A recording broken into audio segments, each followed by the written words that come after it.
Hello my beautiful friends and welcome to Tailor Made Beauty by Kris. Today's video we are going to be talking about the Natasha Denona Sunrise palette. I'm going to swatch it all for you and show you 3 different looks.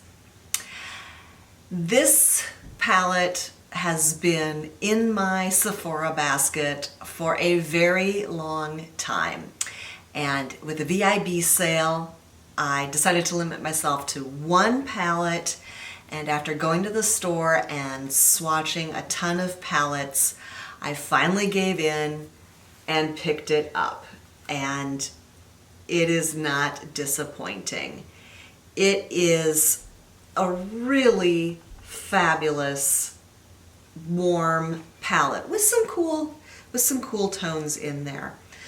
I will say that one of the things I wanted to do was play around with some yellows, and this palette has several yellows, very different colors, but that really pleasantly surprised me, and I'm going to swatch those for you now.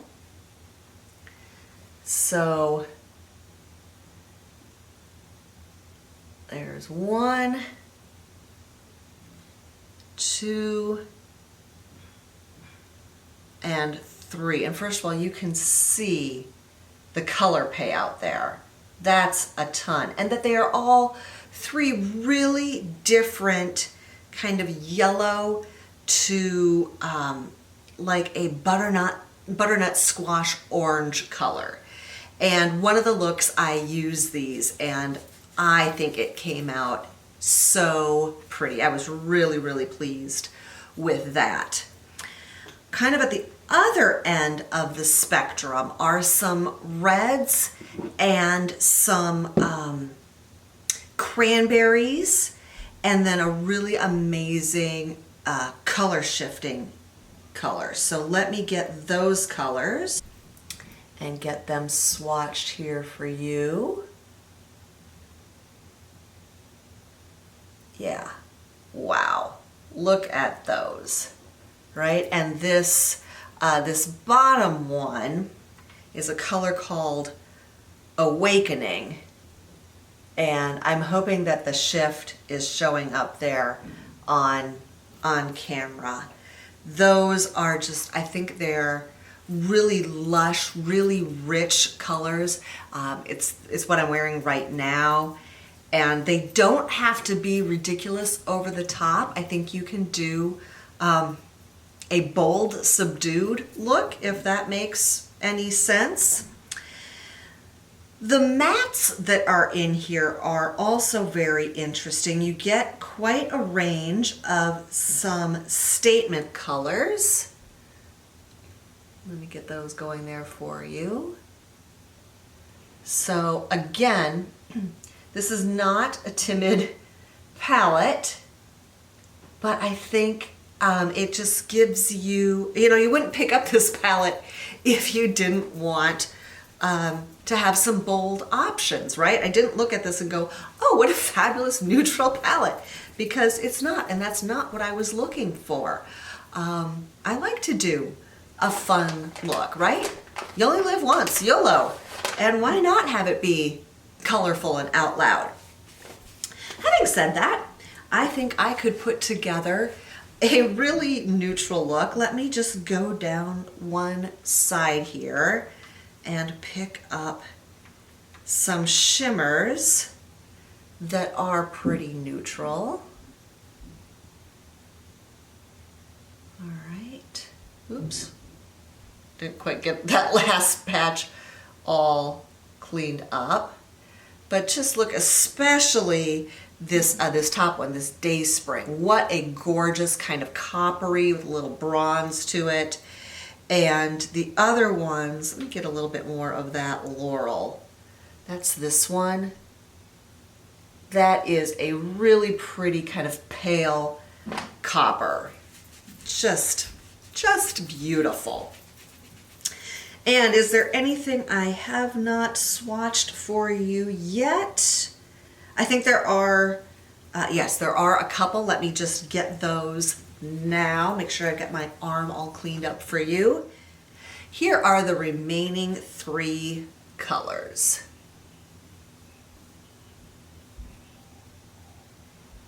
Oh, yeah, that aster, that purple, really super pretty. And this is one of the mattes in here. And let me pick up some more of this one. I was saying, working with these, this palette over the last couple of days, it's like a really beautiful, slightly burnt orange. Just gorgeous. Working with this palette over the last couple of days, it blends beautifully. They wear fantastically. I have been using the MAC paint pot to set my eyelids instead of a shadow primer. And in the second look that I'm going to do, I'm going to show you how to do a cut crease. So stick with me. If you're already subscribed, thank you so much. I really appreciate it. There appears to be just one color for doing a neutral crease for me, and I'm totally fine with that. I did not buy this palette because I wanted neutral colors. So I'm going to go in with Morgan and do my crease, and I am using a Moda Beauty BMX 430 crease brush. And we'll just be laying that in there and doing that wiper motion, pushing into my actual crease, and then working up a little bit to raise it, just ever so slightly. And I'm not surprised, this is going on beautifully.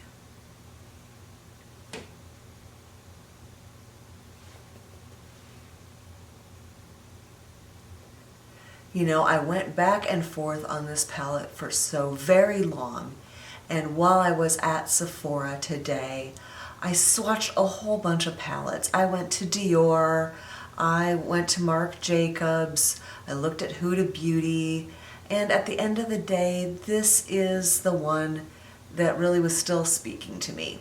So, you know, $65 minus my 20%. Not awful, not cheap by any stretch of the imagination, but not awful, and certainly not one of her $129 palettes. I just cannot bring myself to pull the trigger on that, even at 20% off. That just is a bridge too far. And I gotta say that the Pat McGrath palettes I own, you know, the look's so beautiful. They just, I don't know if it's my technique or what, but they don't work for me. So I didn't even look at them. All right, and so that is definitely a very sort of peachy, fleshy tone. And let's see, let's build up a little outer corner and upper crease with, decisions. Let's try Clove. I think that will go a little bit better with what I'm wearing today. And so I've just picked some up on the end here. This is a Wayne Goss small brush number 20. And I'm gonna start out there at the outer corner and just see little circular motions. Now dragging it down to my lash line and a little bit along the lash line. And then just going up a little bit higher than my natural crease and really working that in.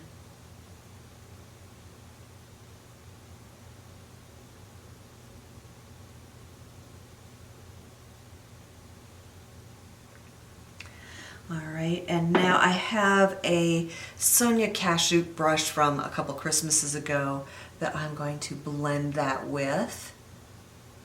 And I'm just doing that wiper back and forth motion kind of to smooth out the color so it's not so patchy and harsh, but also to move it across my eyelid. There, and you can see how nicely that has blended out. So I'm going to do the other side.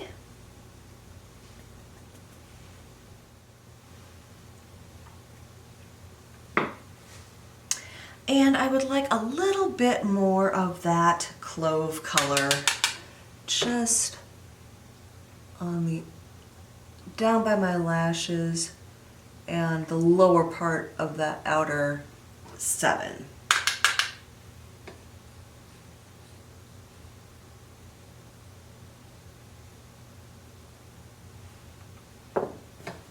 And again, just a little blending.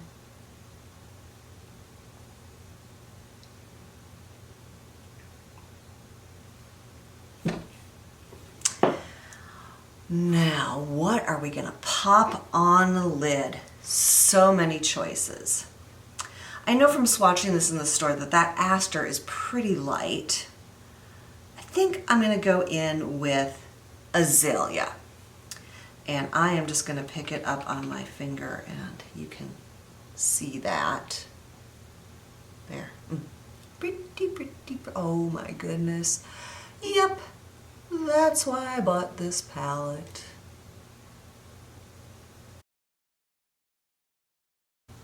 Ooh. Oh, so pretty. I am so pleased with this palette, and this is my first look.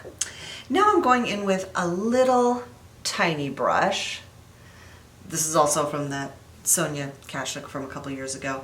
And I am going to pick up, Laurel.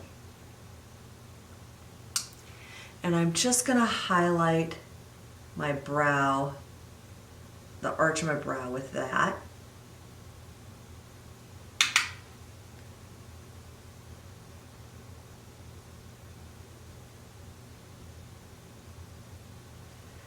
And a little bit on the inner corner.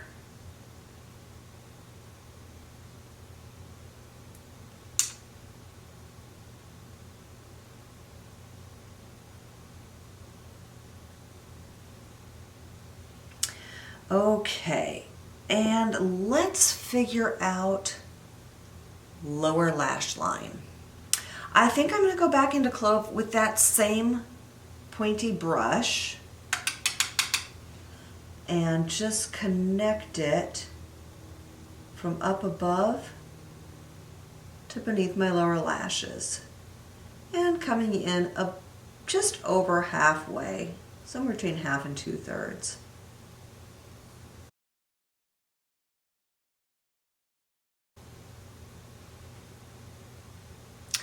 And that is it for the eyeshadow. So I will pop off, finish up, and come back. And here is the final look.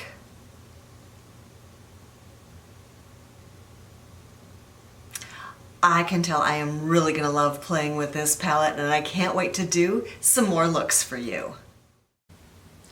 I've picked up the color Morning on a fluffy crease brush, and I'm just trying to give myself a sheer wash of color here.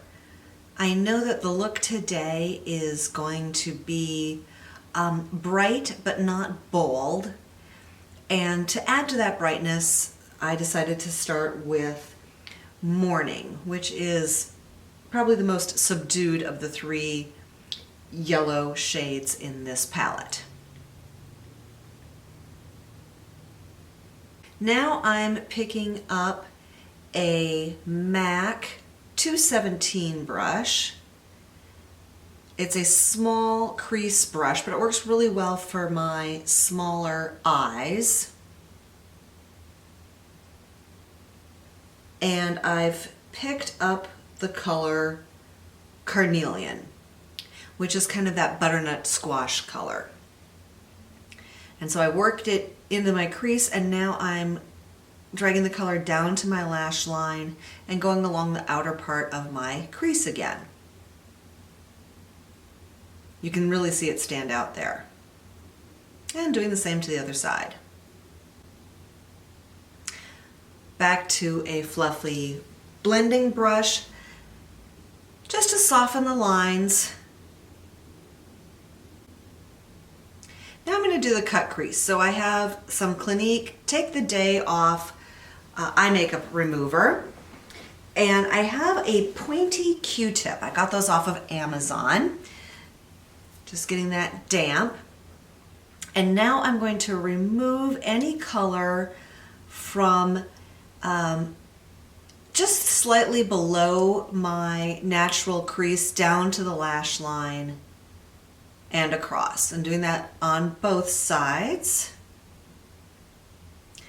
The reason that you do this when you make a cut crease is you really want a delineation between what you lay down for your crease and what you're going to do, and also you really want what you're going to put on to stand out, to pop.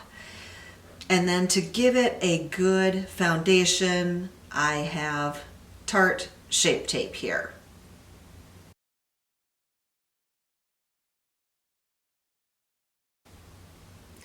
And I'm taking a flat concealer brush, picking up a little amount. You don't need much at all. And I'm going to tap it on each eyelid and then start working it in. And basically just filling in that area that I just cleaned off with the eye makeup remover.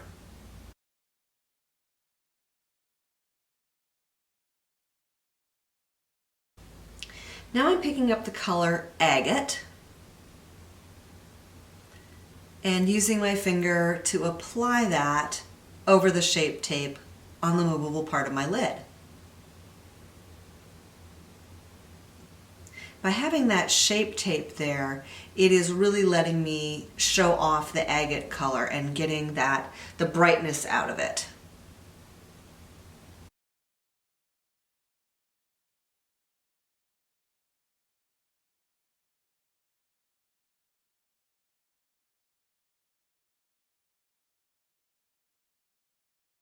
Now I've popped off camera, and I had to run and I didn't have time to shoot the final look, but I do have a still of it. And I just thought it was such a pretty fall, bright sunny day look. Now I've picked up a little bit of Jasper on a MAC 217, which is a pretty flat brush. And I'm using that because I really want to control where I'm putting that color. I don't want it to be a large wash of color. I really do want it just in my crease and a little bit above. And I'm blending it out with a fluffy brush. Now the MAC 217 and picking up Poppy. And I'm using that on the outer 7, building up that color. I'm going for a more dramatic, bold look today. And again, using a fluffy brush to blend it out. And I picked up Awakening, and I'm using that color on my lids. That is the one that does a little bit of a shift between kind of a pinky cast and a little bit more rose gold cast. And using a smudger brush to pick up some more Poppy, do my lower lash line and connect it with the upper color, and there's the final look. Thank you so much for joining me. I hope you enjoyed this. I post every Monday and Thursday. Have a fantastic day.